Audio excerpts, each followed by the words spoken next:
Hello भाई लोग, मैं हूँ फैक्ट भाई। और क्या आपको पता है 1965 का वॉर इंडिया नहीं पाकिस्तान जीता था और पूरा इंडिया पाकिस्तान के कब्जे में चला गया था। पर दरिया दिली दिखाते हुए पाकिस्तान ने जीता हुआ सारा हिस्सा इंडिया को वापस लौटा दिया। ना ना ना, ऐसा हम नहीं, पाकिस्तान की इस स्कूल बुक में लिखा हुआ है। लेकिन बस इतना ही नहीं, हिंदुस्तानी काफिर हैं, धोखेबाज हैं। ऐसा बच्चों को 4th स्टैंडर्ड से ही सिखाया जाता है। फिर यही नादान बच्चे ऐसा कुछ कह देते हैं। इनको रहने नहीं देना चाहिए, जब तक मुसलमान नहीं बनेगा तब तक इधर न रहने दे। मतलब यहाँ के जो हिंदू हैं उनको इस्लाम कबूल करवाना चाहिए जी। और यही दुश्मनी के बीज उगकर जब बड़े होते हैं तो उनमें कुछ इस प्रकार की नफरत सुनाई देती है। उनकी औकात ही नहीं है कि वो हमारे साथ लड़े। हम मुसलमान हैं, हमारा जज्बा ही नहीं है। हम मुसलमान हैं, वो हमारे साथ लड़ ही नहीं सकते। लेकिन क्या आप जानते हो, इन सारी नफरतों का जन्मदाता है एक अकेला इंसान। अगर वो ना होता तो शायद आज इंडिया पाकिस्तान एक होता। Number 1, culture. पर नहीं, पाकिस्तानी टेक्स्ट बुक बच्चों को सिखाती हैं कि मूर्तियों की पूजा करने वाला काफिर कहलाता है। मेरे अपने ही भांजे ने मतलब स्कूल में उसको पढ़ाया गया कि काफिर का मतलब बुतों की पूजा करने वाला। अब सोचने वाली बात है कि ये सुनकर वहाँ के हिंदू बच्चों पर क्या क्या बीतती होगी। यहाँ तक कि उनके 6th स्टैंडर्ड के सोशल स्टडीज में ये लिखा है कि इंडियंस के घर उनके दिल की तरह छोटे होते हैं और इंडियंस हमेशा से अंधेरे वाले घर में रहना ही पसंद करते हैं। बस सिर्फ घर नहीं, पाकिस्तानी टेक्स्ट बुक में मंदिरों को भी छोटा, अंधेरों से भरा और गंदा कहा जाता है, जहाँ हिंदुस्तानी नकली मूर्तियों की पूजा करते हैं। उनका ये भी कहना है कि इंडिया में बाल विवाह करना एक आम बात है और औरतों की इज्जत तो वहाँ ना के बराबर की जाती है। ये हिंदू जो है अपनी बेटियों को सही से ट्रीट नहीं करते, उनको मार देते। अब भले ये पुराने जमाने में होता था, पर आज की सच्चाई क्या है वो तो सब जानते हैं। पर इन सब में एक ताज्जुब करने वाली बात ये तक थी कि इन्हें ऐसा भी पढ़ाया जाता है कि पहली दफा लिबास सिलने का आविष्कार पाकिस्तान में हुआ था। पर रियलिटी देखें तो हर कोई जानता है कि ये आविष्कार इजिप्ट से आया है। Number 2, geography. 8th स्टैंडर्ड के बच्चों की बुक्स में तो इंडियंस को ही धोखेबाज कहा जा रहा है। मकसद ये था कि किसी न किसी तरह अंग्रेज की गुलामी से निजात मिले, लेकिन हस्बे आदत हिंदू ने मुसलमानों के साथ हर जगह धोखा किया। दरअसल उनका कहना है कि जब ब्रिटिशर्स इंडिया में राज कर रहे थे तब उन्हें भगाने में मुसलमानों ने हिंदुओं का साथ दिया था, पर उसके बदले में पार्टीशन के रूप में हमें सिर्फ धोखा मिला। लेकिन अगर एक्चुअल हिस्ट्री की बात करें तो बंटवारे से पहले 1906 को ढाका में एक मुस्लिम लीग बनाई गई, जिसकी हार 1937 के चुनाव में कांग्रेस पार्टी द्वारा हुई। फिर कांग्रेस ने आम जनता को साथ के चलना शुरू किया, पर इस वजह से यूपी, बंगाल और पंजाब के मुस्लिम जमींदारों को खतरा महसूस होने लगा। उन्हें लग रहा था कि ऐसे ही चलता रहा तो कांग्रेस पार्टी आम लोगों को बढ़ावा देगी और हमारा रुतबा कम हो जाएगा, हमारी जमीन जायदाद सब में बांट दी जाएगी। और इसी वजह से अपने रुतबे को बचाने के लिए उन्होंने इंडिया पाकिस्तान पार्टीशन की नींव रखी। Number 3, history.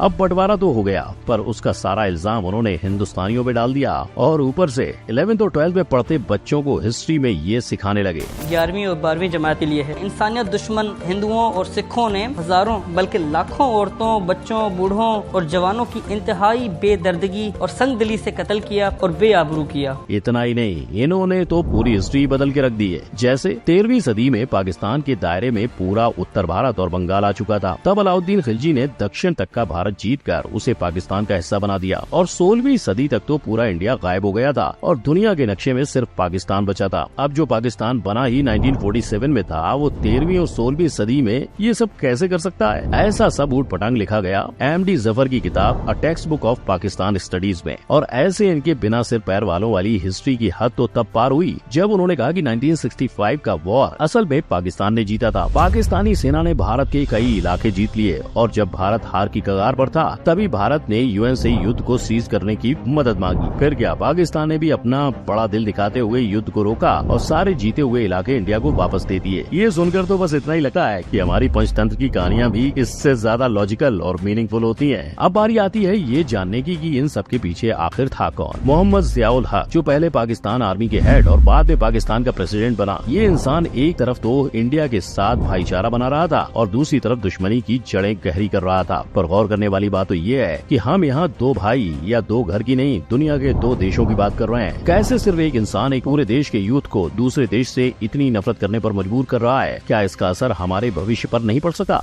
Number 4, social impact. क्योंकि सोचो, अगर एक मासूम बच्चा स्कूल में बैठा है और अचानक से पढ़ते वक्त टीचर ऐसी बात सिखा दे कि जिससे पूरा क्लास उस बच्चे को ऐसी नजरों से देखे जैसे उसने कोई गुनाह किया हो, तो और यही पाकिस्तान में इसके साथ हुआ था। ऐसी चीजें हम पढ़ते थे तो इस तरह से होता था कि सब क्लास के जो लोग होते थे मेरी तरफ एकदम से देखते थे। दुश्मनी के लेसन तो मानो आम बात है उनके सिलेबस की, पर इनकी इसी शिक्षा का आज नतीजा प्यू रिसर्च सेंटर की स्टडी में सामने आया है, जिसमें बताया गया कि पाकिस्तान पूरी दुनिया में तीसरे नंबर पर आने वाली इनटॉलरेंट कंट्री है। अब ऐसे गलत इन्फॉर्मेशन देकर लोगों को गुमराह करोगे तो लोग तो इन्फ्लुएंस होंगे ही। और ये बात खुद पाकिस्तानी राइटर और हिस्टोरियन के अजीज भी अपनी बुक मर्डर ऑफ हिस्ट्री में कही है, जो यूके की यूनिवर्सिटी से पढ़े हैं। और शायद जब वो पाकिस्तान से निकलकर बाहर पढ़ने गए तब उन्हें असली हालातों का पता चला होगा, जिस वजह से उन्होंने ये तक कहा है कि पाकिस्तानी टेक्स्ट बुक कई सारे एरर्स, गलत उदाहरण, गलत डेफिनेशंस और झूठे बयान से भरी हुई है। कई जगह पर तो सरासर झूठ, आधा सच और वन साइडेड ओपिनियन बताए गए हैं। अब एक और पाकिस्तानी टेक्स्ट बुक में इंडिया के बारे में गलत बोल के झूठा इतिहास सिखाया जा रहा है, वहीं दूसरी ओर इंडिया में जो सच्चाई है वो ही सिखाई जा रही है, जिसकी वजह से इंडिया में आज हिंदू और मुस्लिम प्यार से रह रहे हैं और अपना कीमती वक्त फिजूल की बातों में न गवा के तरक्की में लगा रहे हैं। पर कुछ पाकिस्तानी प्रोफेसर्स हैं जो सच का साथ देना चाहते हैं। लेकिन मेरा ये कहना है कि कम से कम हमें दानिस्ता झूठ जो पैदा किए गए हैं उन्हें निकाल देना चाहिए। वो जानते हैं कि उनके स्टूडेंट्स की मेंटेलिटी पर क्या असर हो रहा है। Number 5, opinions. ये सब आप भी देख सकते हो कि कैसे जब एक रिपोर्टर ने युवाओं से इंडिया के बारे में सवाल किए तो उनकी उस पर क्या राय निकल के आई। उनकी औकात ही नहीं है कि वो हमारे साथ लड़े। हम मुसलमान हैं, हमारा जज्बा ही नहीं है। हम मुसलमान हैं, वो हमारे साथ लड़ ही नहीं सकते। ये बातें सुन के साफ समझ आ रहा है कि लोगों का ब्रेन वॉश किस हद तक किया गया है। और सिर्फ युवा नहीं, टीनेजर बच्चों के दिमाग में भी ऐसा ही कुछ भरा गया है। इतनी नफरत दिमाग में आ कहां से रही है। और जब उन्हें पूछा गया कि असल में कौन करता है लड़ाई, तो बच्चों ने कहा इंडिया वाले करते हैं ज्यादातर। और शायद ये सिर्फ पाकिस्तानी एजुकेशन ही नहीं, मीडिया इन्फ्लुएंस का भी असर है, क्योंकि इसी असर के चलते बच्चों के मन में बदले की भावना तक जाग गई है। हाँ, वो उनके बदला लेंगे, वो उधर से उनका बदला लेंगे। अब सोचने वाली बात है कि ये टीनेजर्स आगे जाके पाकिस्तान का भविष्य बनेंगे और यही बच्चे आज इंडिया को एक देश तक मानने से इनकार कर रहे हैं। इंडिया कैसा मुल्क है? कोई मुल्क नहीं है। तो आपको क्या लग रहा है कि पाकिस्तान का फ्यूचर सही हाथों में जा रहा है? इंडिया के बारे में सुनते ही पहली चीज माइंड में क्या? वो हमारा सबसे बड़ा दुश्मन है, पाकिस्तान का सबसे बड़ा दुश्मन है। और क्या नाम है, हमेशा हमारे से हारता रहा है और नफरत फैलाता है। हमारे वहाँ पे मुसलमान बहन भाई हैं, वहाँ पे जुल्म करते हैं उनपे। लेकिन पाकिस्तान में अभी भी कुछ प्रतिशत जर्नलिस्ट हैं जो लॉजिक का साथ देते हुए नजर आते हैं। अब इलाज क्या है? वो हिस्ट्री जिसको बावजूद मर्डर किया गया, वो हिस्ट्री जिसको बावजूद डिस्टॉर्ट किया गया या रोमांटिसाइज किया गया। जिनके साथ साथ पाकिस्तान के फेमस मैगजीन डॉन ने एक रिपोर्ट तैयार की थी, जिसमें उन्होंने 100 से ज्यादा टेक्स्ट बुक को छाना और स्कूल्स में जाकर स्टूडेंट और टीचर्स से मशवरे किए, जिसके साथ साथ वो कई मदरसों तक में इसकी जांच करने चले गए। और इसमें उन्हें पता चला कि पाकिस्तानी टेक्स्ट बुक में बाकी दुनिया के बढ़ते वजूद से इस्लाम को खतरे की बात हो रही है। पर ये सारी बातें जो टेक्स्ट बुक में छाप रहे हैं वो बेबुनियादी है। अब क्या लगता है भाई लोग, ऐसा करने का कारण क्या हो सकता है? Of course politics.